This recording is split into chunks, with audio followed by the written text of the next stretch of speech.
Maka satu dalam makna Pancasila ketuhanan yang Maha Esa tidaklah satu sebagaimana maksud Tuhan kita.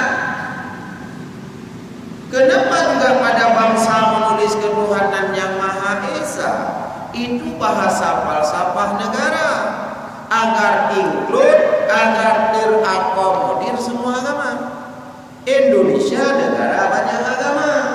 Tapi ingat, ketika masing-masing agama menjelaskan ketuhanan yang Maha Esa, memiliki definisi masing-masing agama yang tidak pernah sama agama A dengan agama B.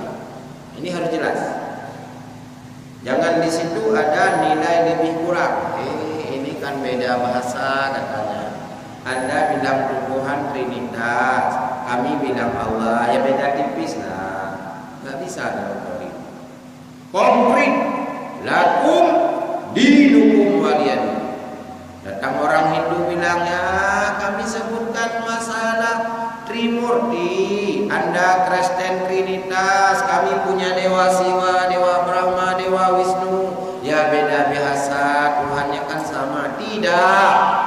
Allah kami lam yalid wa lam yulad wa lam yakul lahu kufuwan ahad. Esa dalam agama kami, Allah kami bermakna tiga. Esa pada zat, esa pada sifat, esa pada apa? Esa pada zat, Tuhan tidak tersusun dari materi. Anda mengatakan Trinitas sama, tidak mungkin sama. Kenapa? Trinitas tersusun dari materi. Itu bukan Tuhan. Anda orang Trimurti, agama Hindu, agama Buddha, mengatakan Tuhan Dewa Siwa, Dewa Brahma, Dewa Wisnu. Beda dengan kami orang Islam. Anda, Tuhan Anda memiliki materi, kami tidak. Maka tidak boleh katakan dalam tauhid beda tipis tentang Tuhan. Tidak boleh. Hakikat wahdaniyah adalah hakikat keimanan kita kepada Allah Subhanahu wa taala. Tidak boleh main-main.